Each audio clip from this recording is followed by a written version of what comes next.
तो हम लोग आज उसी क्रम को आगे बढ़ाते हैं। हम लोग एक सेक्शन चल रहा है बीपीएससी 67 बीपीएससी जो होने वाला है, उसी क्रम में हम लोग आगे एक टेस्ट प्रश्नोत्तर के रूप में एक श्रृंखला चल रही है। उसी क्रम को आगे बढ़ाते हुए अगला प्रश्न हम लोग देखते हैं। संभावित प्रश्न जो आ सकते हैं इस बार आप लोगों के बीपीएससी में। पहला प्रश्न है, पहले प्रश्न पर गौर करेंगे। पहला प्रश्न है, ये स्टेटमेंट में है, ध्यान देंगे।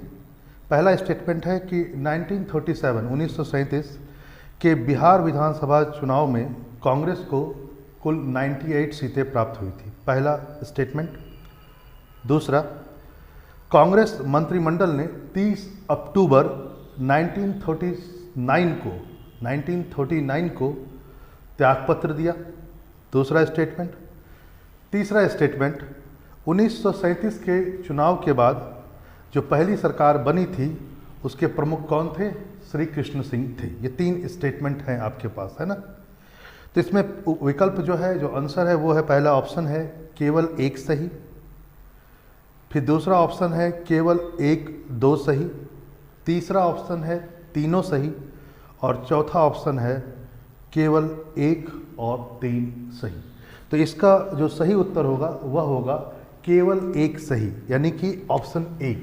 ऑप्शन ए सही होगा, केवल 1 सही। यहाँ पर ध्यान देना है कि 1935 के अधिनियम जो आया था, एक्ट आया था, इसी एक्ट के बेस पर 1937 में चुनाव हुए और इस चुनाव के बाद कांग्रेस ने बिहार में अपनी सरकार बनाई और बिहार में लोग कुल 98 सीटें इन लोगों ने जीते थे। यहाँ पर ध्यान देना है कि जो प्रश्न में ये लिखा हुआ है कि जो हेड बने थे वो श्री कृष्ण सिंह नहीं थे, वह थे मोहम्मद यूनिस। कौन थे? मोहम्मद यूनिस। और एक बात ध्यान देंगे, उस समय जो प्रांतों के प्रमुख होते थे उन्हें मुख्यमंत्री नहीं कहा जाता था, प्रधानमंत्री कहा जाता था। क्या कहते थे? प्रधानमंत्री। ठीक है, प्रधानमंत्री। इसको भी ध्यान में रखेंगे। तीसरा पॉइंट यहाँ पर लिखा हुआ है कि त्यागपत्र का जो तारीख है वह 30 अक्टूबर 1939। ये गलत है, ये बी भी रॉन्ग था क्योंकि 30 नहीं है, 31 है। तो याद रखेंगे 31 अक्टूबर 1939 को कांग्रेस के मंत्रिमंडलों ने इस्तीफा दिया। ठीक है, कांग्रेस के सारे मंत्रियों ने इस्तीफा दिया। ठीक है, चलिए आगे। अच्छा, एक बात और भी ध्यान में रखेंगे कि इस्तीफा देने का मूल कारण क्या था? मूल कारण यह था कि कांग्रेस से बिना विचार विमर्श किए हुए भारत को इंग्लैंड ने द्वितीय विश्व युद्ध का भाग बना लिया था और यही एक विवाद का कारण बन गया था कांग्रेस और ब्रिटिश सरकार के बीच में। ठीक है, चलिए अगले प्रश्न पर हम लोग आते हैं और देखते हैं। अगला प्रश्न है कि पाल शासकों के द्वारा ब्रजियान शाखा को विशेष प्रोत्साहन दिया गया, यानी कि पाल शासकों के द्वारा बौद्ध धर्म के ब्रजियान शाखा को विशेष प्रोत्साहन दिया गया। दूसरा पॉइंट है, यानी दूसरा स्टेटमेंट है हम लोगों का क्वेश्चन का, कि विक्रमशिला विश्वविद्यालय की स्थापना या संस्थापक जो थे वो धर्मपाल थे। ठीक है, और तीसरा पॉइंट है, तीसरा जो हम लोग का स्टेटमेंट है वह यह है कि नालंदा महाविहार को केवल देवपाल ने अनुदान दिया। तो इसमें देखते हैं क्या ऑप्शन है। ऑप्शन है केवल 1 सही, फिर है केवल 1-2 सही, फिर तीसरा है तीनों सही, या केवल 1 और 3 सही। तो याद रखेंगे इसमें पहला और दूसरा सही है लेकिन तीसरा गलत है। ठीक है, तीसरा ये नहीं है कि केवल देवपाल ने अनुदान दिया। याद रखेंगे जब अनुदान की बात आएगी, नालंदा में अनुदान की बात, तो देवपाल के साथ साथ धर्मपाल और हर्ष ने भी दिया है अनुदान। किसको अनुदान दिया है? नालंदा को। ठीक है, याद रखेंगे देवपाल और धर्मपाल ये दोनों पाल शासक हैं, पाल शासक। और आपको पता होगा पाल शासन जो था वो पूर्वी भारत में, यानी बंगाल, इस समय बिहार भी अटैच था उस समय, उसका भाग था। और पाल राजवंश के संस्थापक कौन थे? गोपाल थे। याद रखेंगे एक प्रश्न अभी हाल ही में आया था कि निम्नलिखित में से किस एक शासक का चुनाव जनता के द्वारा किया गया था? तो याद रखेंगे गोपाल जो कि पाल वंश का संस्थापक था, उसे गोपाल को जनता के द्वारा ही चुना गया था। तो यहाँ पर ध्यान देंगे। और अगला पॉइंट क्या है कि अनुदान केवल देवपाल ने नहीं दिया है, बल्कि देवपाल, धर्मपाल और हर्ष ने दिया। हर्ष बेसिकली कन्नौज के शासक थे, याद रखेंगे, पुष्यवर्धन डायनेस्टी के थे, इसको ध्यान में रखेंगे, ठीक है। अगला पॉइंट, और एक बात और भी है, यहाँ पर ब्रजयान एक वर्ड यूज हुआ है। तो ब्रजयान आने से पहले मैं एक बात आपको समझा देता हूँ, वो यह है कि जरा ध्यान से इस चीज़ को देखें। होता क्या है कि प्रथम शताब्दी में बौद्ध धर्म दो भागों में बट गया, ठीक है। एक है महायान और दूसरा है हीनयान, ठीक है। महायान और हीनयान कनिष्क के समय में ही बटा था, प्रथम शताब्दी मैंने लिखा है। और महायान में क्या होता है? महायान में बुद्ध को भगवान माना गया और इनकी पूजा शुरू हुई, खासकर मूर्ति पूजा, ठीक है। भगवान माना गया और मूर्ति पूजा शुरू हुई। जबकि हीनयान में बुद्ध को केवल गुरु के रूप में पहचाना गया है और मूर्ति पूजा नहीं है, बल्कि प्रतीकों की पूजा है। सिंबल्स का केवल वर्शिप किया गया है, सिंबल्स को केवल वर्शिप किया गया, जैसे उनका सैंडल हुआ, उनका कोई पॉट हुआ, उसकी पूजा होती है। और हीनयान संप्रदाय जो होता था बहुत ही कंजर्वेटिव है, ठीक है। इसको आप कह सकते हैं रूढ़िवादी, कंजर्वेटिव है, इन्हें कंजर्वेटिव भी कहा जाता था, ठीक है। और आगे चल करके हम लोग क्या देखते हैं कि धीरे धीरे आगे चल करके जब 7वीं शताब्दी के आसपास, है ना, 7वीं शताब्दी के आसपास क्या हुआ कि बौद्ध धर्म में एक और चीज़ देखा गया कि तंत्र मंत्र का प्रयोग शुरू हो गया। तंत्र मंत्र, वैसे तो 7वीं शताब्दी में सभी धर्मों में तंत्र मंत्र लगभग आ चुका है, तो बौद्ध धर्म में भी क्या हुआ, तंत्र मंत्रों का बहुत ज़्यादा प्रयोग शुरू हुआ। उससे क्या हुआ कि बौद्ध धर्म की एक नई शाखा का निर्माण हो गया, जिसको आप कहते हैं ब्रजयान, ठीक है। और यह ब्रजयान जो था, ये शाखा बहुत ही लोकप्रिय रही पालवंश के शासनकाल में, पालवंश के शासनकाल में। तो याद रखेंगे पहला उत्तर सही था, पहला स्टेटमेंट, और दूसरा स्टेटमेंट भी सही था। इस हिसाब से ऑप्शन बी करेक्ट होगा। अब आते हैं तीसरे प्रश्न पर। तीसरा संभावित प्रश्न इस बार के बीपीएससी के लिए वह यह है कि सबसे ज़्यादा जनसंख्या वृद्धि दर, सबसे ज़्यादा जनसंख्या वृद्धि दर 2011 के अनुसार, 2011 के अनुसार बिहार के जिस जिले में रिकॉर्ड की गई? ऑप्शन है आपके पास मधेपुरा, ऑप्शन बी है किशनगंज, ऑप्शन सी है पटना और ऑप्शन डी है आपका सिवान। तो याद रखेंगे इसमें जो ऑप्शन ए है वह सबसे करेक्ट है, ऑप्शन ए मधेपुरा। मधेपुरा में सबसे ज़्यादा growth rate, decadal growth rate दिखाई दिया, लगभग 30% से ऊपर है, 30% से ऊपर है। एक बात यह भी ध्यान में रखेंगे, यदि ये पूछा जाए कि बिहार का 2011 के अनुसार, है ना, 2011 के अनुसार जनसंख्या, है ना, जो सर्वेक्षण किया गया था 2011 में, उसके अनुसार बिहार का टोटल ग्रोथ रेट कितना था? तो याद रखेंगे 25.07% डिकेडल ग्रोथ है। और यानी कब से कब तक? यानी कि 2001 से लेकर के 2011 के बीच में। अच्छा, इससे पहले की बात यदि कही जाए, यानी कि 1990 से लेकर के 2000 के बीच में डेकेडल ग्रोथ कितना रहा? 91 कह सकते हैं, 91 से लेकर के 2001 तक, ओके, 2001 तक।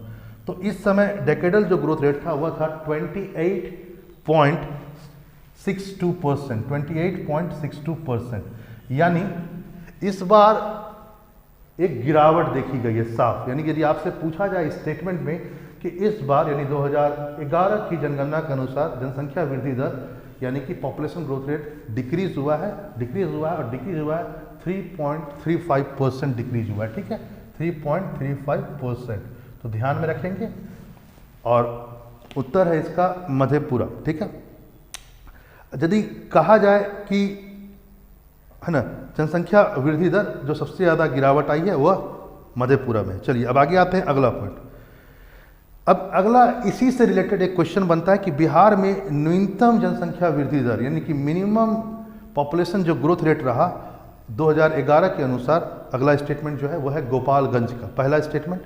दूसरा स्टेटमेंट, ठीक है, बिहार का जनसंख्या घनत्व राष्ट्रीय जनसंख्या घनत्व से यानी कि नेशनल डेंसिटी से, पॉपुलेशन डेंसिटी से 724 ज़्यादा है, ठीक है।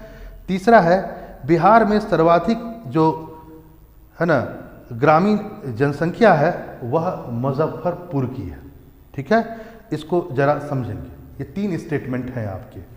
तो याद रखेंगे इसमें जो ऑप्शन है वह यह है कि 1, 2, 3 तीनों सही पहला, दूसरा केवल 1, 2 सही, तीसरा 1 और 3 सही, चौथा केवल 1 सही। तो इसमें याद रखेंगे कि इसमें पहला और दूसरा स्टेटमेंट बिल्कुल सही है, यानी गोपालगंज में सबसे कम आपका न्यूनतम जो जनसंख्या जो वृद्धि दर रिकॉर्ड की गई है, जो मिनिमम रिकॉर्ड की गई है वो कहाँ की गई है, गोपालगंज में की गई। और सबसे ज़्यादा क्या पढ़े थे हम लोग, मधेपुरा में, ठीक है। एक बात याद रखेंगे कि अभी हम लोगों ने ये पढ़ा कि क्वेश्चन में ये था कि जनसंख्या घनत्व जो है वह 724 ज़्यादा है राष्ट्रीय औसत से, तो बिल्कुल सही है। यदि आप देखेंगे तो राष्ट्रीय औसत जो है हम लोगों का वह है 382, ठीक है। नेशनल रेशियो जो है वो कितना है, एवरेज जो नेशनल रेशियो डेंसिटी का जो बेसिकली घनत्व का जो है वो कितना है, 382 है। वहीं यदि बिहार की बात करेंगे तो 1102 है। इस हिसाब से यदि आप माइनस करेंगे तो ये खुद ब खुद 724 पर आकर के खड़ा हो जाता है, ठीक है। तीसरा पॉइंट याद रखेंगे आप लोग वो यह है कि यदि प्रश्न ये आता है कि सर्वाधिक जो ग्रामीण जनसंख्या है वह कहाँ पर है, यानी मुजफ्फरपुर में यहाँ पर लिखा वो गलत है, केवल ऑप्शन 1 और 2 ही सही था। तो मुजफ्फरपुर नहीं है, यह है समस्तीपुर, याद रखेंगे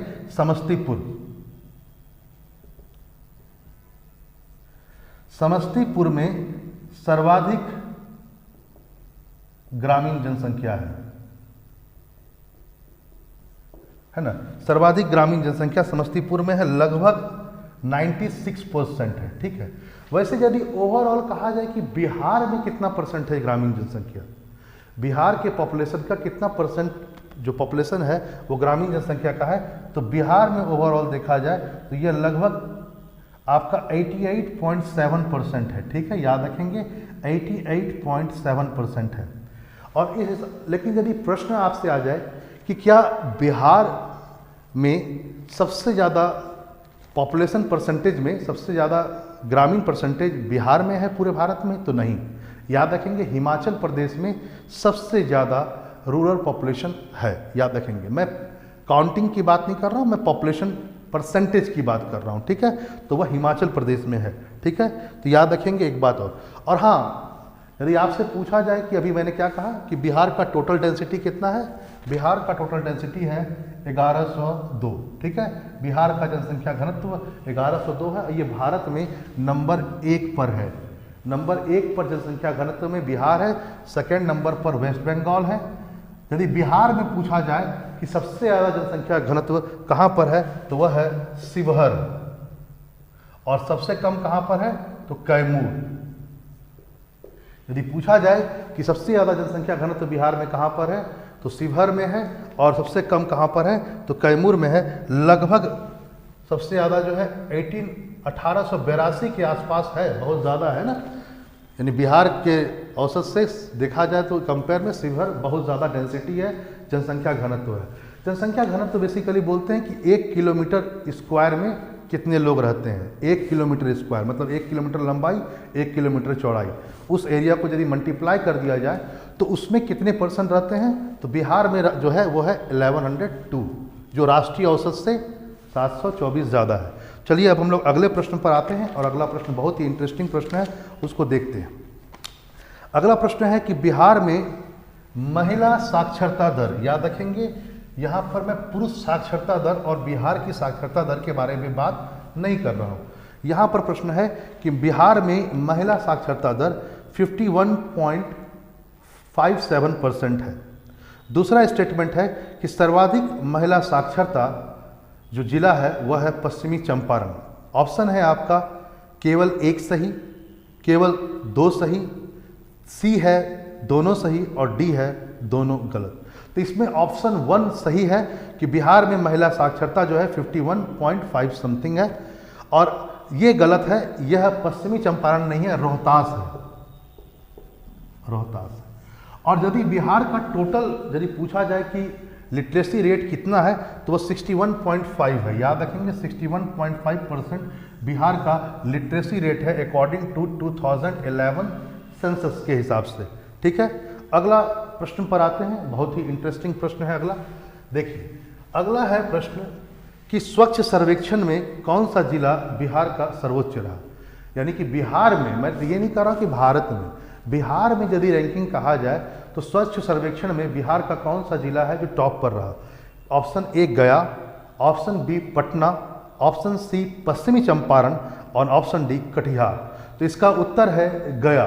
गया जो है बिहार में नंबर 1 पर रहा, लेकिन इसकी रैंकिंग बिहार पूरे ऑल ओवर इंडिया में बहुत ही कमजोर है, 289 है, 289। यानी स्वच्छता की रिपोर्ट में देखा जाए तो गया तो नंबर 1 पर है बिहार में, लेकिन उसकी रैंकिंग 1, 2, 10 में भी नहीं है। कितने में है? 289 में है। और इसके बाद देखा जाए तो सुपौल है,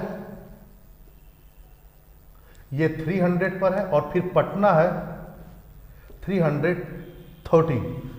और यदि नेशनल लेवल पर देखा जाए तो आपको पता है कई सालों से लगातार इंदौर नंबर 1 पर चल रहा है, इसको ध्यान में रखेंगे। ठीक है। अच्छा, एक बात और भी याद रखेंगे कि यदि स्वच्छ सर्वेक्षण के हिसाब से कहा जाए कि कौन सा जो क्या कहता है स्टेट है भारत में, वह नंबर 1 पर है, तो याद रखेंगे छत्तीसगढ़। छत्तीसगढ़ भारत में सर्वेक्षण रिपोर्ट पर नंबर 1 पर है। ठीक है, चलिए अगले प्रश्न पर आते हैं। अगला प्रश्न बहुत ही अच्छा, जरा देखा जाए। ये गुड गवर्नेंस इंडेक्स पर है। ठीक है, याद रखिए गुड गवर्नेंस इंडेक्स। अच्छा, इसको बताने से पहले मैं एक चीज बता देता हूँ। गुड गवर्नेंस जो इंडेक्स बनाया जाता है, गुड गवर्नेंस इंडेक्स, इसमें ग्रुप ए है, ठीक है, फिर ग्रुप बी होता है, फिर एक और भी होता है, वह होता है छोटे राज्य, और फिर हिली स्टेट। ओके, यानी पहाड़ी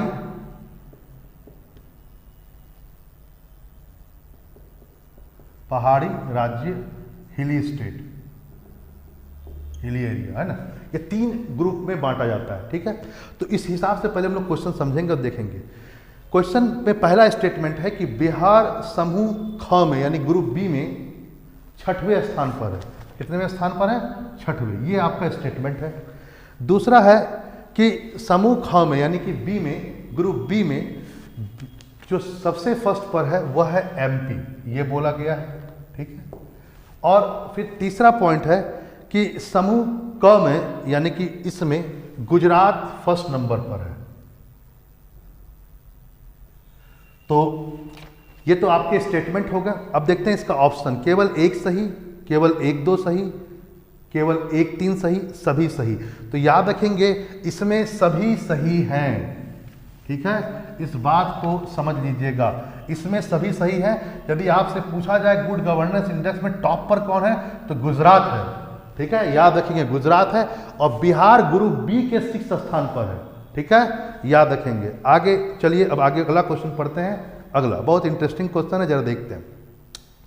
पटना हाई कोर्ट कौन से क्रम का हाई कोर्ट है जो अपनी सुनवाई सीधा यूट्यूब पर प्रसारण कर रहा है? सीधा उसका लाइव यूट्यूब पर होता है। तीसरा, चौथा, 5वां या 6ठा? मतलब कि पटना हाई कोर्ट किस नंबर का रैंक में, कौन सा रैंक आता है जिसने स्टार्ट किया है सीधा यूट्यूब पर लाइव?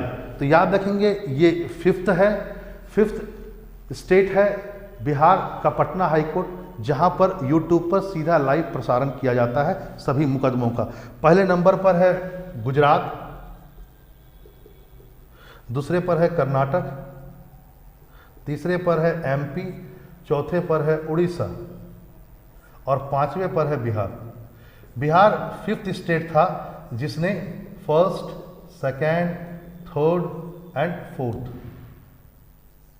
तो याद रखेंगे कि गुजरात पहले नंबर पर था जिसने लाइव टेलीकास्ट शुरू किया था। उसके बाद 2nd पर कौन है? कर्नाटक है, याद रखेंगे कर्नाटक। 3rd पर एमपी, चौथे पर उड़ीसा और 5वें पर पटना हाई कोर्ट। अब अगला प्रश्न देखते हैं, बहुत इंटरेस्टिंग प्रश्न है, जरा देखिए। पहला स्टेटमेंट है, स्टेटमेंट वाइज क्वेश्चन है, जरा देखिए। बिहार में इथेनॉल प्लांट भोजपुर में स्थापित किया जा रहा है, यानी भोजपुर में इथेनॉल प्लांट को स्टेब्लिश किया जा रहा है। इथेनॉल का जो केमिकल फार्मूला होता है, सेकंड स्टेटमेंट है, वो है C2H5OH। तीसरा पॉइंट है कि भारत सरकार ने इथेनॉल पर जीएसटी को घटा करके 18% से 10% कर दिया। तो इन तीनों स्टेटमेंट में कौन सा स्टेटमेंट सही है? ऑप्शन देखिए, केवल एक सही, दूसरा आपका ऑप्शन है 1, 2 सही, तीसरा ऑप्शन है तीनों सही और चौथा ऑप्शन है केवल 1 और 3 सही। इसमें आपका ऑप्शन जो बैठेगा वो होगा बी, 1 और 2 जो है वह सही है, क्योंकि जीएसटी जो है वो इथेनॉल पर 18% से घटा करके 5% किया गया है, न कि 10%। लेकिन यहाँ पर एक बात ध्यान देंगे, देखिए जो लिकर्स होता है, जो शराब होता है, वह भी इथेनॉल ही है। C2H5OH जो शराब पीते हैं लोग, उसका केमिकल फार्मूला यही है।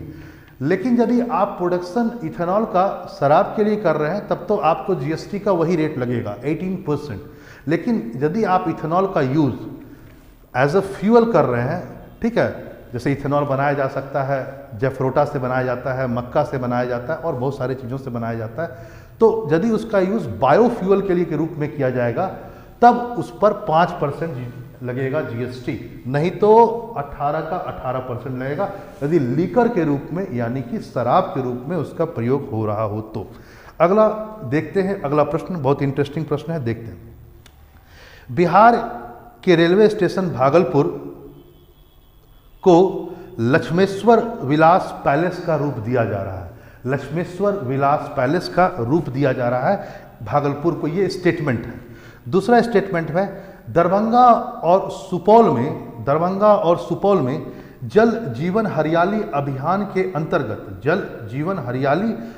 के अंतर्गत तालाब के ऊपर तैरता हुआ एक बिजली घर बनाया जा रहा है, ठीक है, दूसरा स्टेटमेंट। तीसरा स्टेटमेंट है कि 2021 के सर्वेक्षण के अनुसार वाल्मीकि टाइगर रिजर्व में 70 से ज़्यादा लायंस हैं, यानी बाघ हैं, होने की उम्मीद है। ये 3 स्टेटमेंट है। तो इसमें देखते हैं ऑप्शन कौन कौन सा है। केवल 1, 2 सही, दूसरा है केवल 2 सही, तीसरा है 1, 3 सही और चौथा है यानी कि डी ऑप्शन है तीनों सही। तो याद रखेंगे इसमें केवल ऑप्शन 2, जो स्टेटमेंट 2 है, केवल वो सही है, यानी ऑप्शन बी केवल आपका सही होगा, ऑप्शन बी, ठीक है। जो इसमें यह दिया हुआ है कि दरभंगा और सुपौल में तैरते हुए तालाब के ऊपर में बिजली घर बनाया जा रहा है। वाल्मीकि टाइगर रिजर्व में 70 से ज़्यादा टाइगर नहीं है, बल्कि 45 से ज़्यादा, 45 से कुछ ज़्यादा है ना, बाघों को गिना गया है, बाघ होने की उम्मीद की गई है, बाघों के रहने की उम्मीद की गई है। और दूसरा पॉइंट, यदि पहला हम स्टेटमेंट देखेंगे जो लिखा हुआ है कि बिहार में जो एक स्टेशन है जिसका नाम लक्ष्मेश्वर विलास पैलेस का रूप दिया जा रहा है, ये भागलपुर नहीं है, इसका उत्तर होगा दरभंगा। इसका उत्तर क्या होगा? दरभंगा, यानी दरभंगा के रेलवे स्टेशन को लक्ष्मेश्वर विलास पैलेस का रूप दिया जा रहा है। बड़ा ध्यान से चीज़ों को पढ़ेंगे और हाँ, इत्मीनान से पढ़िए और लगातार वॉच कीजिए वीडियो को, प्रश्न इसी से आएंगे, ठीक है। चलिए आगे बढ़ते हैं। अगला प्रश्न है बहुत ही ज्योग्राफी का प्रश्न है। अभी ज्योग्राफी का ही सेक्शन, इससे पहले हम लोगों ने करंट देखा, अब ज्योग्राफी देखते हैं। ज्योग्राफी में एक पहला प्रश्न है कि गंगा नदी जो है बिहार के कुल 13 जिलों से होकर पास होती है, यानी 13 डिस्ट्रिक्ट से होकर पार होती है, पहला स्टेटमेंट। दूसरा स्टेटमेंट है कि सर्वाधिक लंबाई जो गंगा की है वह पटना में है, ठीक है, दूसरा स्टेटमेंट। तीसरा है पिंडदान, है ना, एक बहुत ही परंपरा है, एक रिलीजियस सेरेमनी कहा जाए इसको, है पिंडदान। तो पिंडदान जो किया जाता है वह कर्मनासा नदी में किया जाता है, तीसरा स्टेटमेंट है। तो इसमें देखिए ऑप्शन क्या क्या है। ऑप्शन ए है केवल एक सही, ऑप्शन बी है केवल 2 सही, ऑप्शन सी है 2 और 3 सही, या तीनों सही। तो इसमें जो उत्तर होगा वह है केवल 2 सही, यानी इसका उत्तर है बी। यानी इस प्रश्न का उत्तर बी है कि पटना में गंगा की लंबाई सबसे ज़्यादा है। लेकिन जो ऑप्शन ए है जिसमें यह कहा गया था कि 13 डिस्ट्रिक्ट से होता है, ये 13 से नहीं है, 12 डिस्ट्रिक्ट से पास होता है गंगा, ठीक है। और अगला जो इसमें ये लिखा हुआ है कर्मनासा, कर्मनासा नहीं है बल्कि ये फल्गु रिवर है, फल्गु नदी। याद रखेंगे फल्गु नदी में पिंडदान किया जाता है। जो पिंड दान है वो फल्गु नदी में किया जाता है। फल्गु नदी गया से निकलती है, पहला पॉइंट। दूसरा पॉइंट, इसे निरंजना नदी भी कहा जाता है। निरंजना नदी भी कहा जाता है। निरंजना नदी के बारे में एक बात बता देते हैं कि इसी नदी के किनारे गौतम बुद्ध को ज्ञान की प्राप्ति हुई थी, है ना। जो वट वृक्ष के किनारे गौतम बुद्ध ने जो गहरी तपस्या की थी वह निरंजना नदी के तट पर ही थी। यहाँ से इस प्रश्न को भी ध्यान में रखेंगे। दूसरा पॉइंट, एक बात ये भी जान लीजिए कि निरंजना नदी आगे चलकर पुनपुन नदी से मिल जाती है, ठीक है। याद रखेंगे पुनपुन नदी से जाके मिल जाती है, और पुनपुन नदी जो है आगे चलकर गंगा से मिलती है, ठीक है। किससे मिलती है? गंगा से मिलती है। पुनपुन नदी पलामू से निकलता है, याद रखेंगे, पलामू झारखंड, छोटा नागपुर का पठार, छोटा नागपुर का पठार। यानी कि कहा जाए कि फल्गु नदी कहाँ से निकलती है? गया से। फल्गु किसकी सहायक है? पुनपुन की सहायक नदी है, ट्रिब्यूटरी है। और पुनपुन का जो उद्गम स्थल है जहाँ से वो ऑरिजिनेट होता है वो पलामू डिस्ट्रिक्ट से होता है, झारखंड में, पलामू के छोटा नागपुर के पठार से होता है। तो इस हिसाब से देखा जाए तो केवल ऑप्शन 2 सही है, ठीक है। आगे आइए, अगला पुनपुन रिवर से ही है कि पुनपुन रिवर जो है, जो मैंने कहा गंगा से मिलती है, तो ऑप्शन है कि पहला स्टेटमेंट है कि पुनपुन नदी गंगा से फतुहा में जाकर मिलती है। पहला पॉइंट है फतुहा, ठीक है। दूसरा पॉइंट है यह पटना, औरंगाबाद और गया से होकर गुजरती है। कौन? पुनपुन रिवर। तो याद रखेंगे इसका जो ऑप्शन है इसमें ए कि दोनों सही, बिल्कुल सही है, ऑप्शन ए सही है, दोनों ही सही है कि यह गंगा से फतुहा में जाकर मिलती है, और दूसरा पॉइंट पटना, औरंगाबाद और गया से होकर ये गुजरती है। अगला प्रश्न पर आते हैं। अगला प्रश्न भी ज्योग्राफी से ही संबंधित है और रिवर से है, ठीक है। अगला प्रश्न देखते हैं। अगला प्रश्न है आपका, वो यह है कि मेची रिवर ट्रिब्यूटरी है कोसी की, यानी कोसी की सहायक नदी है, पहला स्टेटमेंट। दूसरा स्टेटमेंट है गंडक रिवर जो है वो हाजीपुर में गंगा से मिलती है। तीसरा है अजय नदी का जो ओरिजिनेट स्थल है, यानी कि ओरिजिन जहाँ से होता है वह बिहार से होता है। ये तीसरा स्टेटमेंट है। तो देखते हैं इसमें ऑप्शन क्या है। ऑप्शन है पहला ए 2 और 3 सही, फिर ऑप्शन बी है 1 और 3 सही, फिर अगला है ऑप्शन ए 1 और 2 सही, या ऑप्शन डी तीनों सही। तो इसमें याद रखेंगे कि इसका जो ऑप्शन बनेगा वह है ऑप्शन बी, ठीक है, नहीं, ऑप्शन ए 2 और 3 सही है, यानी कि गंडक नदी हाजीपुर में गंगा से मिलती है, ये बिल्कुल सही है। और अजय नदी बेसिकली बिहार में ही उद्गम स्थल है इसका, ठीक है। लेकिन मेची रिवर जो है वह कोसी की नहीं है सहायक, मेची जो है वह महानंदा की सहायक है, महानंदा की सहायक नदी है। याद रखेंगे मेची रिवर जो है महानंदा की सहायक नदी है। गंडक रिवर का नाम आया है तो जान लीजिए गंडक रिवर जो है बहुत महत्वपूर्ण रिवर है। यह गंडक की कुल लंबाई जो है वो 620 किलोमीटर है, सॉरी 630 किलोमीटर है, 630 किलोमीटर है। लेकिन बिहार में इसकी लंबाई जो है वह 260 किलोमीटर है, ठीक है। इस नदी को नारायणी नदी भी कहते हैं, नारायणी नदी भी कहते हैं। ठीक है, याद रखेंगे गंडक नदी को नारायणी नदी भी कहा जाता है। अच्छा, गंडक का उद्गम स्थल कहा जाए तो यह नेपाल में है। ठीक है, और यहाँ पर कहा जाए तो यह धौली गंगा, धौली गंगा और अन्नपूर्णा,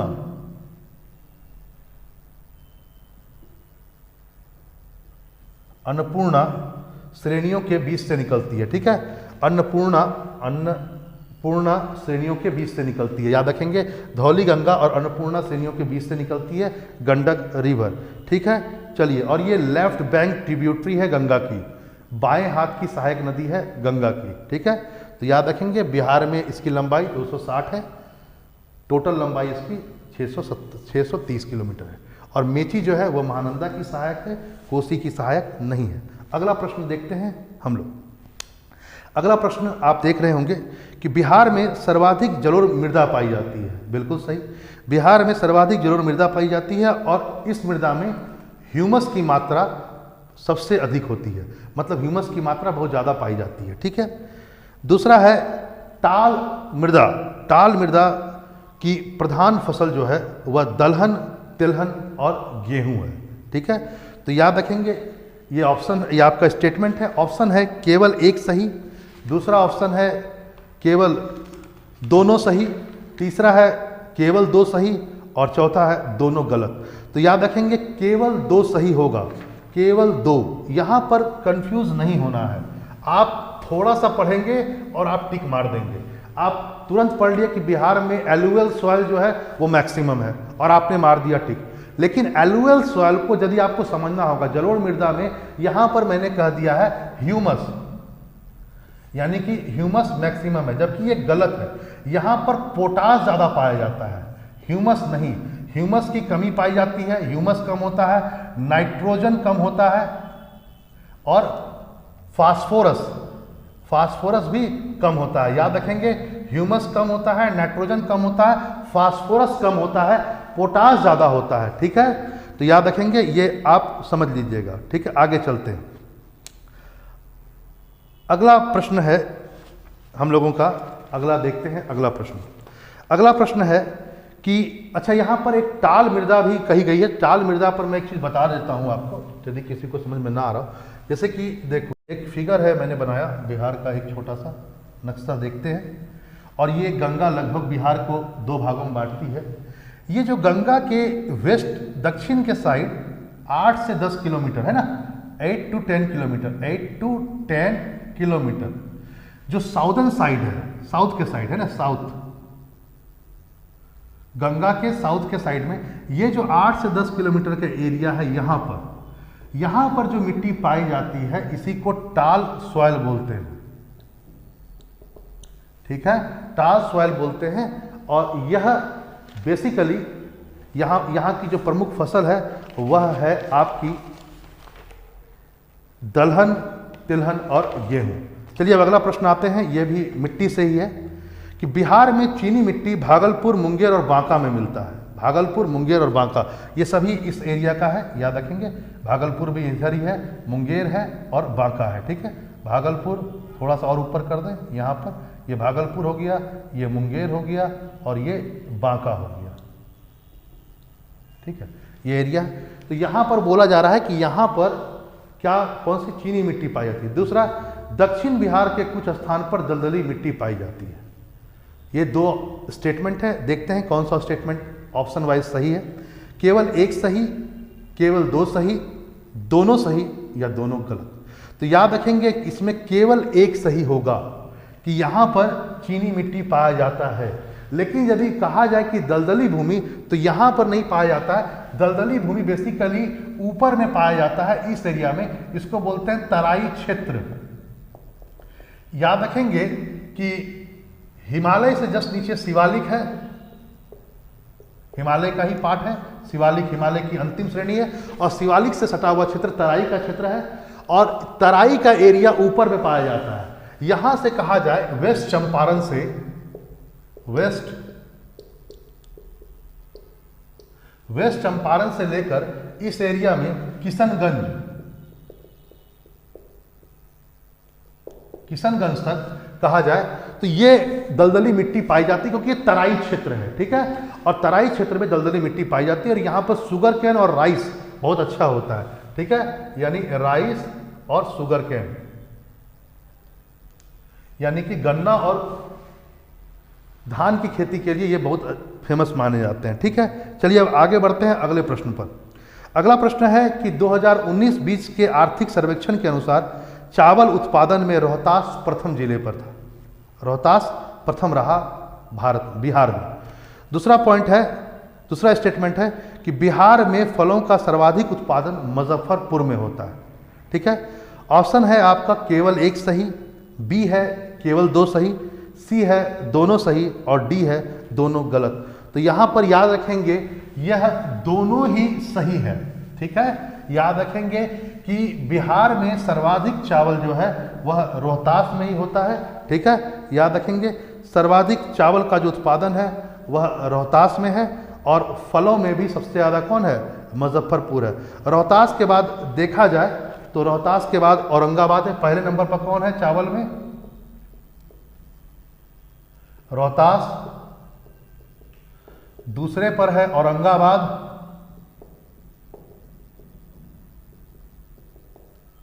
और तीसरे पर है कैमूर, ठीक है। तीसरे पर कौन है, कैमूर है, ठीक है।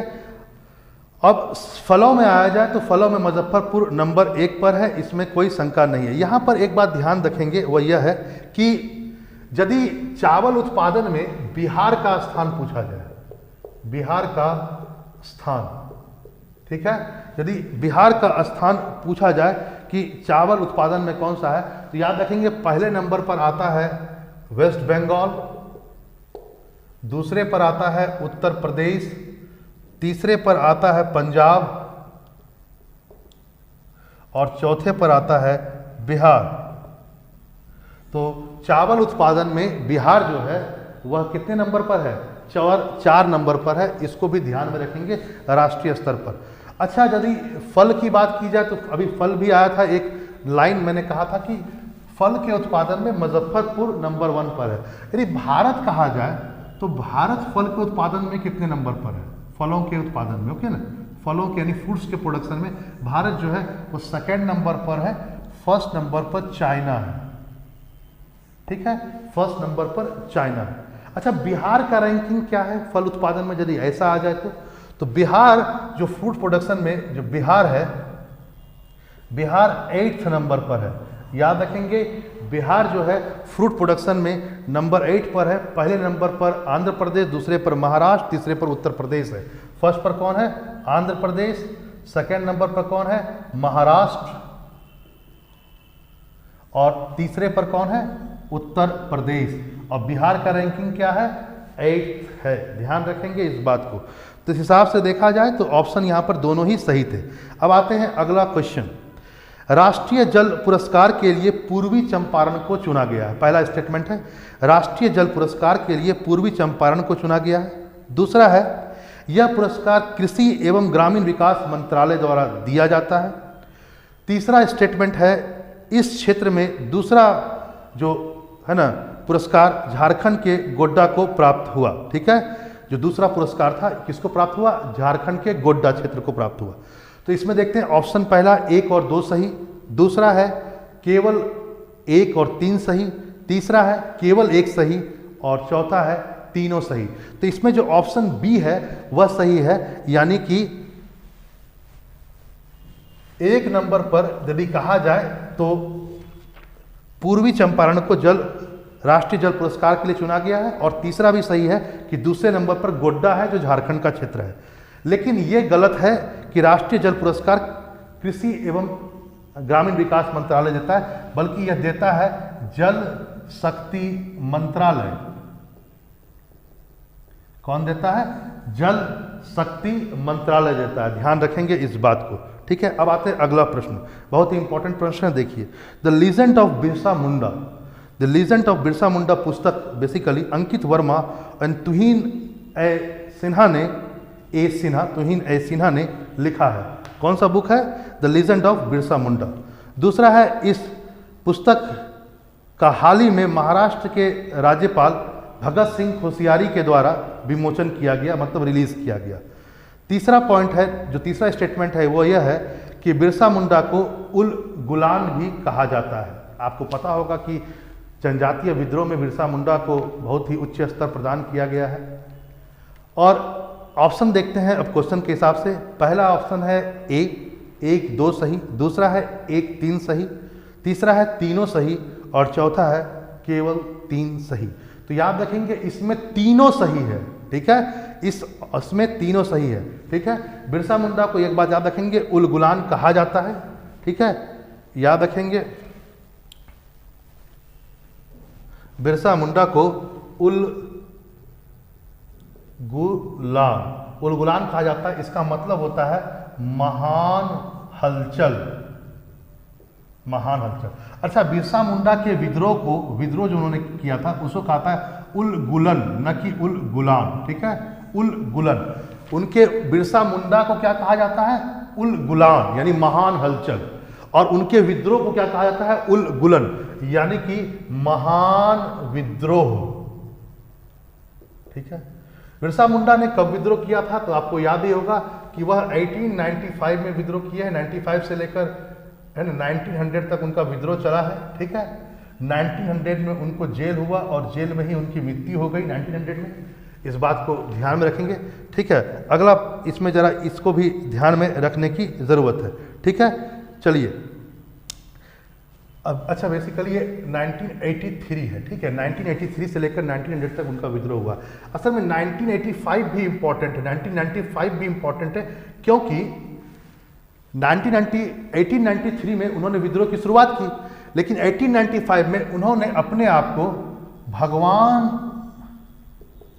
का दूत पुकारा, है ना, एम्बेसडर ऑफ गॉड। एक तरह से भगवान का दूत अपने आप को उन्होंने पुकारा था 1895 में। उन्होंने कहा कि मेरा जो विद्रोह है वो किसके खिलाफ है। यदि प्रश्न आए कि उनके अनुसार, बिरसा मुंडा के अनुसार उनका विद्रोह किसके विरुद्ध था, किनके विरुद्ध था, तो इसमें है दुखियों के विरुद्ध था, ठीक है, दुखियों के विरुद्ध था। दुखियों किसको कहा जाता है? गैर आदिवासी,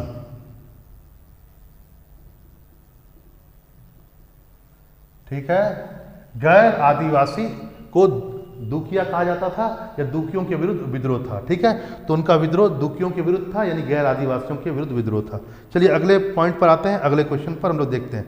बिहार में सर्वाधिक प्रति व्यक्ति वाली आय जो है वह पटना का है, ठीक है। ये प्रश्न है आपका कि बिहार में, पहला स्टेटमेंट है जो प्रति व्यक्ति आय है उसमें पटना नंबर 1 पर है। दूसरा स्टेटमेंट है कि बिहार में सबसे कम प्रति व्यक्ति आय वाला जो जिला है वह शिवहर है, ठीक है। तो याद रखेंगे इसको, स्टेटमेंट है, जरा ऑप्शन देखते हैं क्या। केवल 1 सही, बी है केवल 2 सही, सी है दोनों सही और डी है दोनों गलत। तो याद रखेंगे ऑप्शन सी सही है, क्योंकि दोनों ही सही स्टेटमेंट है। पटना बिहार का सर्वाधिक प्रति व्यक्ति आय वाला है ना, पर कैपिटा इनकम जो है पटना का सबसे ज़्यादा है, यह है लगभग 1,12,604। याद रखेंगे पटना नंबर 1 पर है। नंबर 2 पर यदि बिहार में कहा जाए तो वह बेगूसराय है, बेगूसराय सेकंड नंबर पर प्रति व्यक्ति आय में कौन है? बेगूसराय है। चलिए अगला प्रश्न पर देखते हैं। अगला, पलासी के युद्ध के समय बिहार का गवर्नर आयर कूट था, यह स्टेटमेंट है। पलासी का युद्ध आपको पता होगा, पलासी का युद्ध बेसिकली है ना, कब हुआ था? 1757 में हुआ था। और इसमें बंगाल के नवाब कौन थे? बंगाल के नवाब थे सिराजुद्दौला, सिराजुद्दौला, ठीक है। जरा ध्यान से समझेंगे।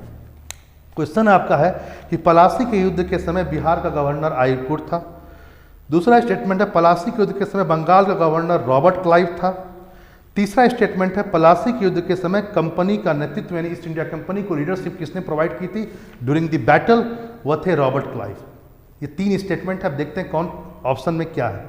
केवल 1 सही पहला ऑप्शन, बी है केवल 2 सही, तीसरा है दोनों सही, या चौथा है आपका कि 1 और 3 सही, 1 और 3 सही। तो याद रखेंगे जो चौथा ऑप्शन है, डी ऑप्शन है, 1 और 3 वह सही होगा। ठीक है, यानी कि बिहार के जो उस समय गवर्नर थे वो आयरकूट थे, और कंपनी को जो लीडरशिप प्रोवाइड किया था वह कौन किया था?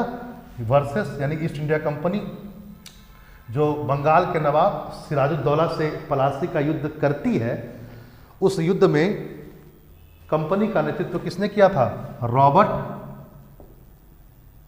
क्लाइव ने, रॉबर्ट क्लाइव ने किया था, ये सही। लेकिन ये गलत है कि उस समय बंगाल का गवर्नर जो था वह रॉबर्ट क्लाइव था। सर रॉबर्ट क्लाइव नहीं था, ड्रेक थे, ड्रेक। बंगाल का गवर्नर पलासी के युद्ध के समय कौन थे? ड्रेक थे। याद रखेंगे, पलासी का युद्ध सबको पता है कि कैसे हुआ था। ठीक है, बंगाल के नवाब सिराजुद्दौला हार गए थे, उनके सेनापति थे मीर जाफर, याद रखेंगे। वो पहले से ही जाकर अंग्रेजों से मिल गए हैं ना, और कुछ ही घंटों में ये युद्ध समाप्त हो गया। यह युद्ध से ज़्यादा क्या था? एक महान कॉन्स्पिरेसी थी, एक षड्यंत्र था। चलिए आगे बढ़ते हैं, अगले क्वेश्चन पर आते हैं। अगला प्रश्न हिस्ट्री से ही है। ठीक है, कि डेनमार्क ने अपनी पहली फैक्ट्री बिहार में 1774 में पटना में इस्टेब्लिश की थी, पटना में स्थापित की थी। दूसरा प्रश्न है, दूसरा जो स्टेटमेंट है वो यह है कि इसका प्रमुख व्यापारिक कारखाना सेरामपुर में था। ठीक है, सेरामपुर।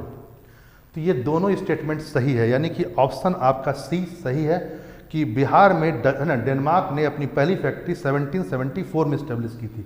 ठीक है, याद रखेंगे एक बात यहाँ पर, वो यह है कि बहुत सारी विदेशी कंपनियाँ भारत आई थी। सबसे पहले विदेशी कंपनी जो भारत आई थी, पुर्तगाल आई थी 1498 में। दूसरा कौन आए थे सर? डच आए थे। डच जब आए थे वो आए थे 1602 के आसपास में। फिर कौन आया था? इंग्लैंड आया था। इंग्लैंड आया था 1603 के आसपास में। और चौथा में कौन आए थे? डेनमार्क आया था, लगभग 1616 में आए थे। पांचवा कौन आया था? फ्रांस आया था, और ये आए थे 1664 में। ठीक है, ये बात ध्यान रखना। हाँ, इंग्लैंड की जो ईस्ट इंडिया कंपनी थी जिसने भारत से व्यापार शुरू किया था, वह 1599 में इस्टेब्लिश हुई थी, प्राइवेट कंपनी थी। याद रखेंगे, कोई सरकारी कंपनी नहीं थी। डेनमार्क 1616 में भारत आया था, और उन्होंने पहला जो फैक्ट्री बिहार में इस्टेब्लिश की थी वह की थी पटना में 1774 में। ये स्टेटमेंट बिल्कुल सही है। सेरामपुर उनका सबसे प्रसिद्ध या सबसे स्ट्रांग व्यापारिक केंद्र था। ये कलकत्ता से थोड़ा ही दूरी पर है सेरामपुर, ध्यान रखेंगे। और इन्होंने डेनमार्क ने 1845 में अपना सब चीज़ ईस्ट इंडिया कंपनी को बेच करके चले गए। तो ये प्रश्न बहुत ही इंपॉर्टेंट है कि किस कंपनी ने अपने सब कुछ ईस्ट इंडिया कंपनी को बेच करके एट लास्ट 1885 में यहाँ से चले गए। तो ये है डेनमार्क, इन्होंने किया था, इन्हें डेन। अगला प्रश्न देखते हैं, हिस्ट्री से है, बहुत इंपॉर्टेंट प्रश्न है कि अशोक के समकालीन यानी अशोक के कंटेम्प्रेरी श्रीलंका का शासक कौन था? ऑप्शन है महासेन, फिर दूसरा है तिस्य, चौथा है कश्यप, और डी है विजय बाहु। तो इसका उत्तर है विजय बाहु। याद रखेंगे, विजय बाहु, यानी ऑप्शन डी इसका सही है। ठीक है, ऑप्शन डी विजय बाहु, डी ऑप्शन विजय बाहु। ठीक है, अब आते हैं अगला।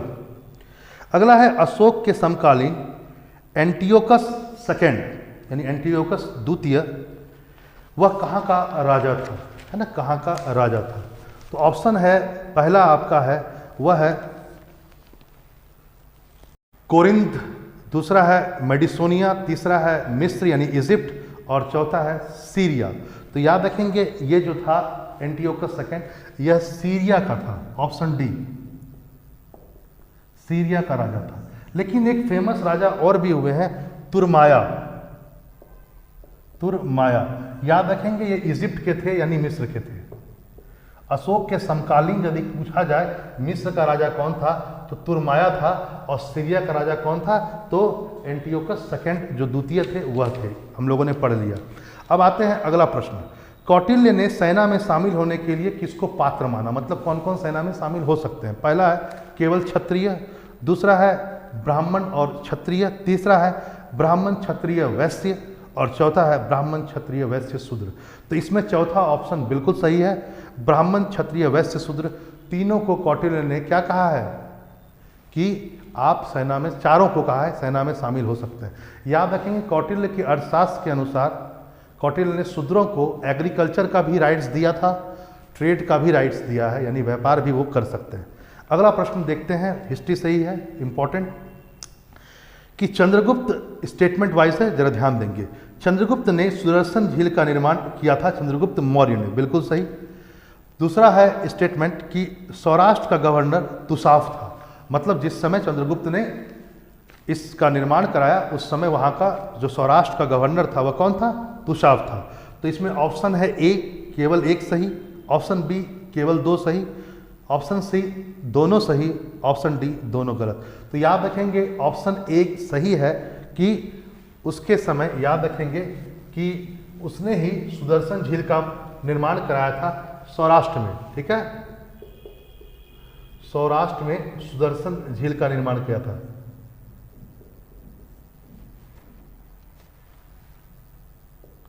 सुदर्शन झील, ठीक है।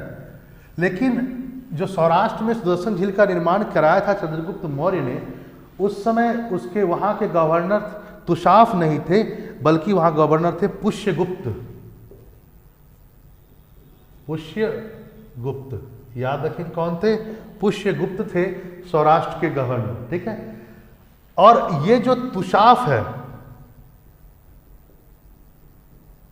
तुषाफ जो था ये अशोक के समय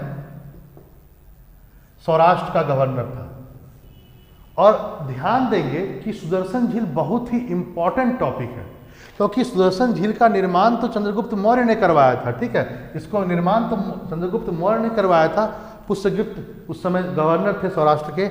लेकिन सुदर्शन झील की मरम्मत कई बार की गई है, रिपेयर कई बार किया गया, ठीक है। तो पहला रिपेयर किया गया था अशोक के समय, और उस समय गवर्नर कौन थे, तुषाफ थे। फिर दूसरी बार इसको फिर रिपेयर किया गया, उस समय शक शासक, शक रूलर, सका रूलर थे रुद्रदामन, ठीक है, रुद्रदामन थे। इन्होंने भी सुदर्शन झील की मरम्मत कराई, यानी अशोक ने भी कराई मरम्मत, रुद्रदामन ने भी कराई। और तीसरा स्कंदगुप्त,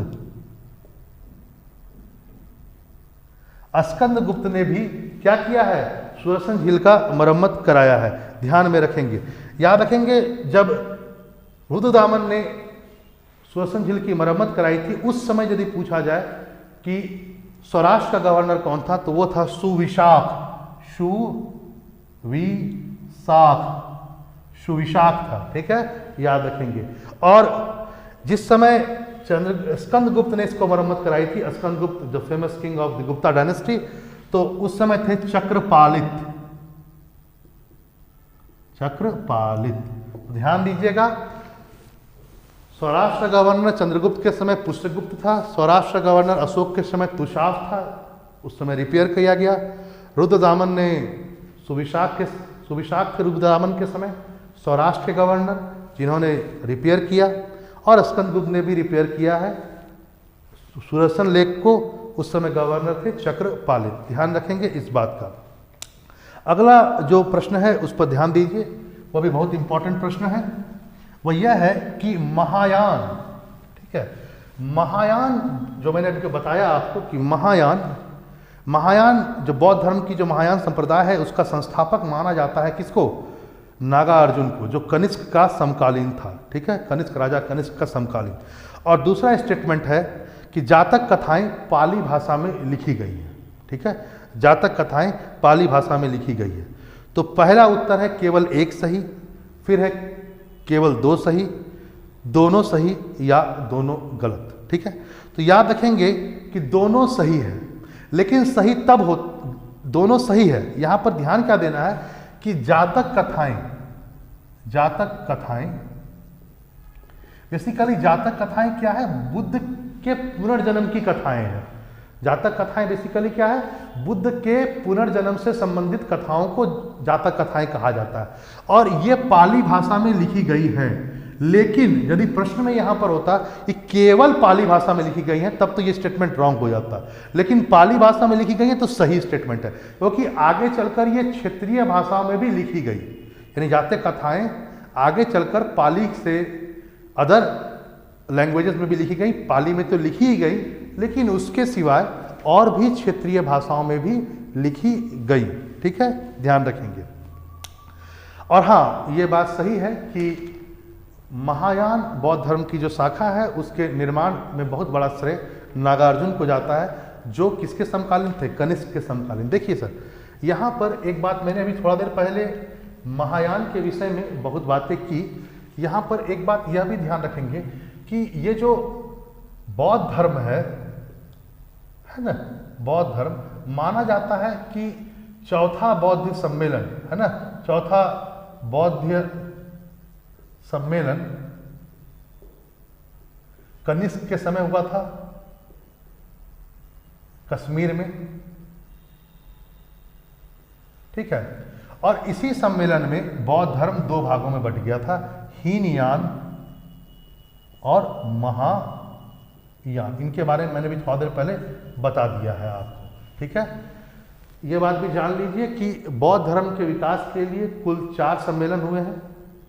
यहाँ पर मैं इस बात को डिस्कस नहीं करूँगा, लेकिन जो चौथा सम्मेलन हुआ वो कनिष्क के समय में हुआ। ठीक है, और कनिष्क राजा थे, उन्हीं के सम्मेलन हुआ, और इसकी अध्यक्षता जो थी चौथे बौद्ध सम्मेलन की ये किया था वसुमित्र ने।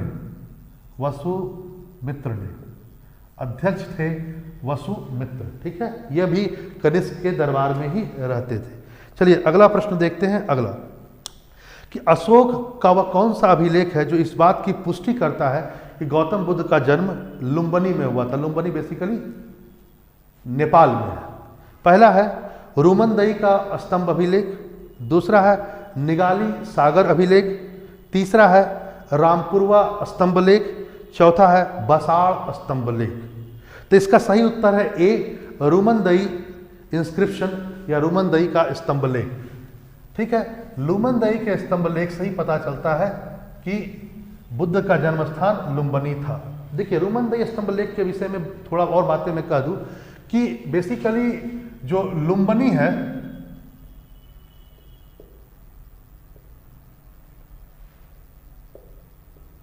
लुम्बिनी का एरिया में कहा जाए कि लुम्बिनी के जो एरिया है वहां पर जो लुम्बिनी में जो गए थे, जो ये गए थे अशोक, वो बेसिकली अपने शासन के 20th ईयर गए थे, है ना, 20वां साल गए थे। ठीक है, और जब ये वहाँ गए तो वहाँ पर उस क्षेत्र में उन्होंने, वहाँ चूंकि उनकी बौद्ध धर्म में आस्था थी, इसलिए उन्होंने उस क्षेत्र के लोगों को टैक्स में थोड़ा छूट दिया, रिबेट दिया, और कहा कि उस एरिया में जो टैक्स है वह 1/4 से 1/8 कर दिया, यानी टैक्स की दर को कम कर दिया, 1/4 से 1/8 कर दिया।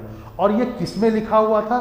यह वही रुमनदई अभिलेख में लिखा हुआ है। ठीक है, कि इस क्षेत्र में अशोक ने कर की मात्रा को कम कर दिया है। ठीक है, इससे पता चलता है बहुत सारी बातों को, जैसे आपसे ये पूछ लिया जाए प्रश्न में कि अशोक के किस अभिलेख से हमें मौर्य काल के इकोनॉमिकल एक्टिविटीज के बारे में या टैक्स सिस्टम के बारे में जानकारी मिलती है, तो रुमनदई इंस्क्रिप्शन, रुमनदई का अभिलेख उसका उत्तर होगा। ठीक है, अगला प्रश्न पर आते हैं और देखते हैं। अच्छा, एक बात और भी जान लीजिए कि जन्म स्थान तो लुम्बिनी है, 20वें साल गया था, लेकिन बुद्ध को ज्ञान की प्राप्ति कहाँ हुई थी? बोध गया यानी गया। तो गया गौतम बुद्ध अशोक अपने शासन काल के कौन से वर्ष में गया था? तो याद रखेंगे 10वें वर्ष में। ठीक है, 10वें वर्ष में अशोक ने गया की यात्रा की थी। चलिए अगला प्रश्न है, देखते हैं कि निम्नलिखित में से कौन सा युग्म सुमिलित नहीं है, कौन सा एक सुमिलित नहीं है? पहला है ए, मेगास्थनीज राइटर का नाम है और एक साइड बुक का नाम है। ठीक है, तो मेगास्थनीज राइटर है, बुक है इंडिका, ये सही है कि नहीं है? देखिए, बी है पाणिनि और बुक है महाभाष्य, सी है विशाख दत्त राइटर का नाम, बुक का नाम है मुद्रा राक्षस, और डी है अश्वघोष और बुक का नाम है बुद्ध चरित्र। तो इसमें से कौन सुमिलित नहीं है? तो याद रखेंगे बी सुमिलित नहीं है, क्योंकि बी महाभाष्य जो है वह पाणिनि के द्वारा नहीं लिखी गई है, महाभाष्य जो है, महाभाष्य पतंजलि के द्वारा लिखी गई है, पतंजलि के द्वारा लिखी गई है, जो शुंग काल के हैं, शुंग काल के हैं, ठीक है। मौर्य के बाद, मौर्य पता होगा आपको, चंद्रगुप्त मौर्य, वही वाला राजवंश। मौर्य के बाद जो पाटलिपुत्र की गद्दी पर जो बैठते हैं वो शुंग बैठते हैं, तो ये शुंग काल के थे पतंजलि। उन्होंने एक बुक लिखी थी महाभाष्य, और पाणिनि का बुक का नाम है अष्ट अध्यायी, अष्ट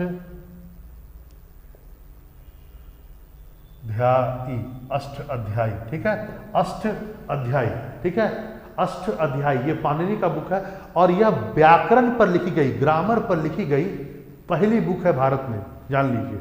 ग्रामर पर लिखी गई पहली बुक अष्ट अध्यायी है।